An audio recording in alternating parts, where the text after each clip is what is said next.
Good evening students.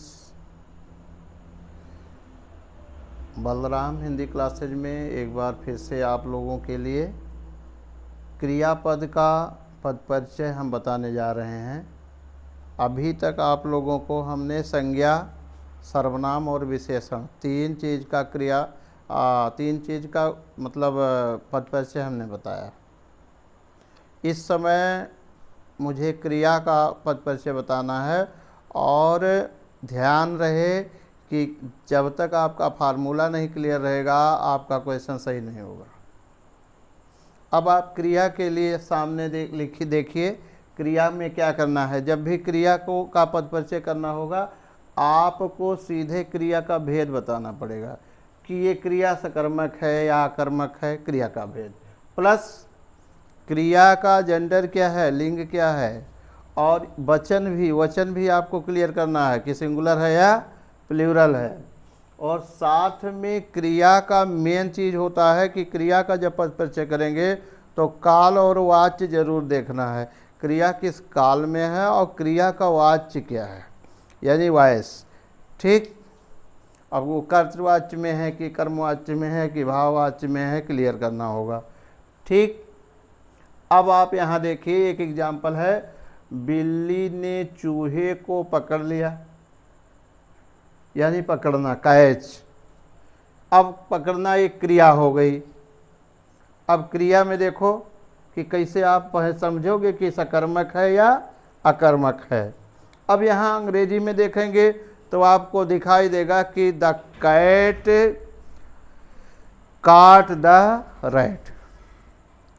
बिल्ली ने चूहे को पकड़ लिया, यानी जो आपका क्या नाम है, आपका ये क्रिया है, कर्ता जो है कौन हो गया, बिल्ली, और क्रिया क्या हो गई, पकड़ना। और किसको पकड़ी, चूहे को। ऑब्जेक्ट में आपका कर्म में चूहा आ गया, यानी क्रिया हमारी क्या हो गई, सकर्मक हो गई। कौन सी क्रिया हो गई, सकर्मक हो गई। अगर ऑब्जेक्ट ना होता तो क्रिया अकर्मक होती। सब्जेक्ट प्लस वर्ब, कर्ता और क्रिया रहेगी तो अपने आप क्रिया कर्मक हो जाएगी अगर ऑब्जेक्ट नहीं है तो। अब यहाँ देखिए बिल्ली ने चूहे को पकड़ा ना, इसलिए बिल्ली का जेंडर क्या है, ये सीधे सीधे आपका स्त्रीलिंग हो जाएगा। और इसके बाद में बिल्ली अकेले है तो ये कौन सा नंबर हो जाएगा, सिंगुलर हो जाएगा। और काम कौन कर रहा, बिल्ली, इसलिए अगर हम चाहें तो इसको कारक में दिखाएं और ना चाहें तो हम इसे कारक नहीं भी दिखा सकते हैं, यानी हमको कारक लिखने की कोई ज़रूरत क्रिया में नहीं होती है। जब बहुत रेयर केस में पूछता है, नहीं तो नहीं लिखा जाए, कोई ज़रूरत नहीं है। कारक जब भी पूछा जाएगा वो सीधे आपका इसमें होगा, क्या नाम है, संज्ञा में और सर्वनाम में, दोनों में कारक पूछेगा, नहीं तो कारक पूछने की कोई ज़रूरत नहीं है। अब यहाँ देखो क्रिया का काल जरूर पूछेगा, काल में है नहीं लगा है। अगर अंत में है लगा होता तो पक्का था कि ये वर्तमान काल हो जाता, लेकिन पकड़ लिया मतलब काम पहले हो चुका है। तो काम पहले हो चुका है तो ये कौन सा काल हो गया, भूतकाल हो गया। और सीधा, दिस इज सिंपल सेंटेंस, बिल्ली ने चूहे को पकड़ लिया। ऐसे नहीं है कि बिल्ली द्वारा चूहा पकड़ा गया। ठीक, तो बिल्ली ने है, जहाँ कर्ता कारक बन गया, यानी क्रिया किसके साथ चल रही है, कर्ता के साथ चल रही है। तो कर्ता के द्वारा क्रिया चल रही है जब, तब उसको कौन सा वाच्य कहेंगे, कर्तृवाच्य। यदि क्रिया कर्ता द्वारा चलेगी तो कर्तृवाच्य, क्रिया कर्म के द्वारा चलेगी तो कर्मवाच्य। तो कर्म द्वारा नहीं चल रही है, क्रिया किसके द्वारा चल रही है, कर्ता के द्वारा, इसलिए इसका वाच्य क्या हो जाएगा। संबंध अगर पूछ रहा है तो कर्ता से संबंध या कर्म से संबंध, तो कर्म से संबंध क्या है, बिल्ली का संबंध जो है चूहे से है। ठीक है, यानी इसका संबंध हम बिल्ली से दिखा सकते हैं, हालांकि इतना ज़्यादा नहीं आता, यहाँ तक पूछेगा काल और वाच्य। दूसरा एग्जाम्पल बोलो, दूसरा एग्जाम्पल क्या है। अब देखो क्वेश्चन नंबर 2 है, धूप निकल रही है। अब आप देखो निकल रही के नीचे अंडरलाइन किया गया है, और जब भी क्वेश्चन पूछा जाएगा ये पूछेगा रेखांकित पद का पद परिचय करो। यहाँ धूप है और निकलना है, यहाँ कर्ता है और यहाँ क्रिया है, लेकिन कर्म का कहीं पता नहीं है, इसलिए यहाँ क्रिया क्या हो जाएगी, आकर्मक क्रिया हो जाएगी। ठीक, कामा करें, अकर्मक क्रिया के बाद में क्रिया का चले आओ, क्यों कौन सी जेंडर में है, धूप निकल रही है यानी स्त्री लिंग, जेंडर इसका क्लियर हो गया स्त्रीलिंग। अब वचन निकाल लो, क्या हो जाएगा, अकेले है ना, एक वचन हो गया। अब इसके बाद देखो इसका काल देखो, काल क्या निकल रही है, अगर हम बहुत डीप जाएं, ऐसे तो है लग गया तो वर्तमान काल हो गया, बहुत डीप जाएं तो कंटिन्यूअस वर्क हो रहा है, यानी कौन सा काल हो जाएगा, वर्तमान काल हो जाएगा।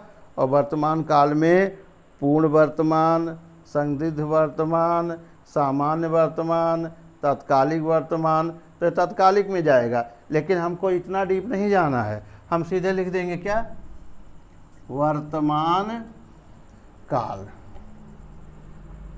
इसको हम वर्तमान काल में लिख देंगे। ठीक है, वर्तमान काल। अब वाच्य में आओ, कामा करो क्योंकि कंप्लीट नहीं हो रहा, दूसरी लाइन से वाच्य में देखो धूप निकल रही है, तो इसका मतलब क्या हो जाएगा,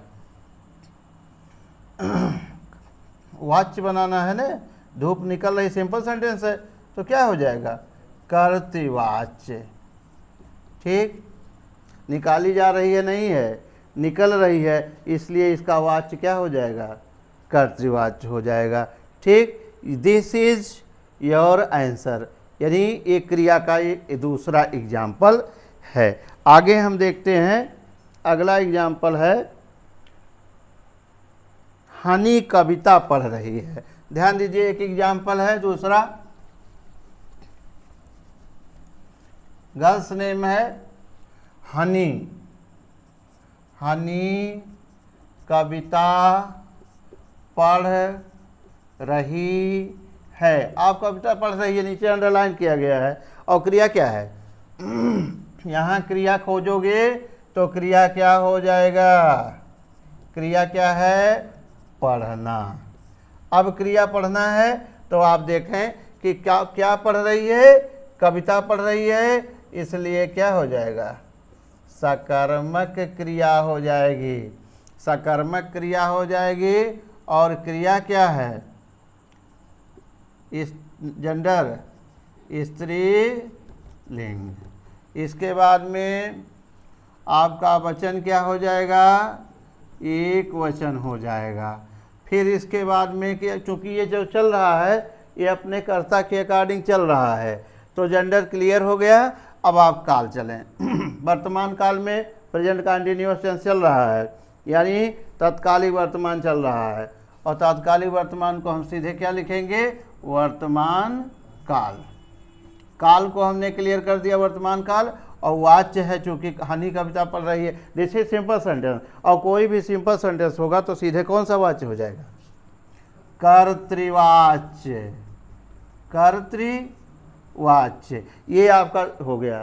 ठीक, दिस इज कंप्लीट। अब मुझे लगता है कि अगर आप ये फार्मूला याद रखेंगे तो आपको क्रिया का पद परिचय करने में कोई दिक्कत नहीं होगी। आप याद करिए और नॉलेज को इम्प्रूव करिए। इसी के साथ ओवर करता हूँ।